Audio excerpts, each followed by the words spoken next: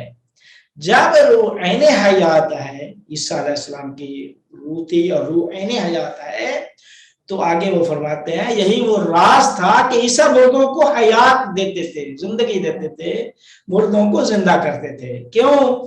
کیونکہ روح عیسیٰ علیہ السلام کی ذات عین حیات روح تھی، عیسیٰ روح تھے، روح عین حیات اور حیات، اسی وجہ سے اللہ نے ان کو معجزہ کے وہ مردوں کو زندہ کرتے تھے۔ انی ابرئ الاکمہ والابرص واحیی الموتى باذن اللہ، مردوں کو زندہ کرتا ہوں، مردوں کو حیات دیتا ہوں۔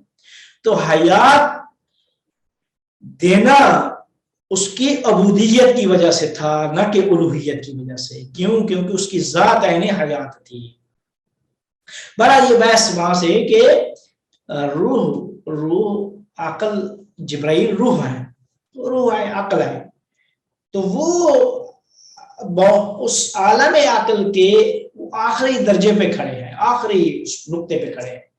وہاں سے وہ پھر جبرائیل آگے عالم مادہ میں انبیاء پہ وہی لے کے آتے ہیں، ساری چیزیں جو ہے نا وہ آ کے سمجھاتے ہیں۔ تو یہی اسی کو عقل فعال کہتے ہیں وہی عقل فعال ہے، عقل دہم ہے کہ جب انسان اس پراسس سے ہو کے تہذیب نفس و تزکیہ نفس و کشف و شعور جو بھی وہ ہیں، اس سے جب انسان سوچ کے ایک معقول تعقل کرتا ہے، عقلی علم حاصل کرتا ہے، علم حاصل کرنے کی کوشش کرتا ہے، تو وہ عقلی کلی صورتیں، وہ جو علم ہے وہ تب انسان کی عقل میں آتا ہے جب انسان کی عقل متصل ہوتی ہے عقل فعال سے. عقل فعال میں وہ صور ہے، وہ واحد الصور ہے، وہ عقل فعال جو صورتیں اس نے اس علت اولا اللہ تعالیٰ سے عقل اول و دوم و سوم کے ذریعے سے اس پہ فیض ہوئی ہے، وہ انسان کے عقل میں پیش کر دیتا ہے. انسان کی جب پیش کرتا ہے تو انسان کو علم کلی حاصل ہو جاتا ہے، معقول علم انسان کو حاصل ہو جاتا ہے. یہ تھا ابن سینا کے سارے علم کی بحث جو انہوں نے مختلف اپنی کتابوں میں بیان کی ہے، اور علم الہی کی بحث، عقول کی بحث. تو ساری ابحاث اور گفتگوؤں کا نتیجہ اور نچوڑ یہ ساری بحث تھی جو میں نے آپ کے سامنے پیش کر دیا. 10 سے 15 منٹ ہے، میں چونکہ اس کو میں اور بھی بیان کر سکتا ہوں لیکن فائدہ نہیں ہے. جو چیز واضح ہو گئی ہے تو اس میں میں چاہوں گا کہ اگر کسی کے پاس کوئی سوال ہے تو 10-15 منٹ میں سوال و جواب ہو جائے.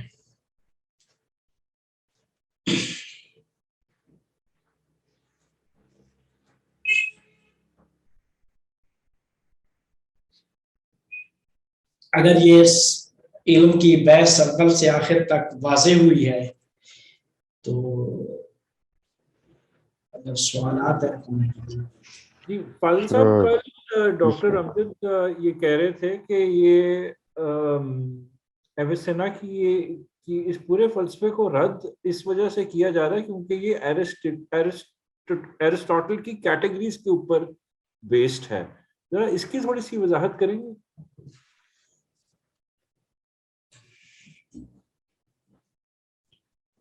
دیکھیں وہ جو ہے نا ارسطو کی جو کیٹیگریز، وہ بحث ہوتی ہے مقولات اشر، اس کو کہا جاتا ہے. وہ معقولات اشر نہیں ہے، مقولات اشر ہیں. وہ انسانی شناخت، جب انسانی شناخت تو معرفت، علم و معرفت جب انسان حاصل کرتا ہے تو ان مقولات اشر میں سے کسی نہ کسی کے ذریعے سے وہ ہوتی ہے. وہ ایک مقولات کی بحث، اس کو عربی میں کہتے ہیں مقولات اشر. لیکن یہ ہم جو بحث کر رہے تھے یہ معقولات، میم عین قاف واو لام. اس بحث کے اس سے کیا یعنی کیا مجھے رابط سمجھ میں نہیں آیا. فاضل صاحب سب سے پہلے تو یہ بتائیں یہ ایرسٹاٹل کی کیٹیگریز ہیں کیا؟ اچھا دیکھیں، ارسطو کہتے ہیں کہ جو بھی انسان کی جو شناخت ہے، انسان کا علم، انسان کی معرفت، وہ ان مقولات اشر میں کسی نہ کسی مقولے کے اندر ہوتی ہے. میں سمجھ گیا، یہ فور کازز والی بات ہے. جی وہ جوہر، وہ کرتے ہیں جوہر و عرض کو 9 قسموں میں تقسیم کر دیتے ہیں. ایک جوہر، حالانکہ جوہر کی بھی 5 قسمیں ہیں. جوہر میں وہ عقل کو، ایک عقل ہے جوہر میں، عقل ہے، نفس ہے، مادہ ہے، صورت ہے، جسم ہے. یہ 5 جوہر اور 9 آراز بیان کرتے ہیں. تو جی سوال یہ تھا جی کہ ڈاکٹر امجد کہہ رہے تھے کہ اس پورے فلسفے کو اس بنیاد پہ رد کیا گیا ہے کہ یہ ایرسٹاٹل کی کیٹیگریز کے سے ہی ڈرائیوڈ ہے. کون سے فلسفے کو؟ یہ پورا کا پورا ایویسینا کا فلسفہ جو ابن سینا کا فلسفہ. دیکھیں ابن سینا کا فلسفہ ڈاکٹر صاحب کل فرما رہے تھے، ابن سینا کا فلسفے کو رد یعنی مکمل طور پہ نہیں کیا گیا. ابن سینا کو آپ جہاں بھی دنیا میں دیکھیں گے، حتیٰ یہ ملا صدرہ کے فلسفے میں بھی اس فلسفے کی کافی تاثیر ہے ابن سینا کے فلسفے کی. لیکن اس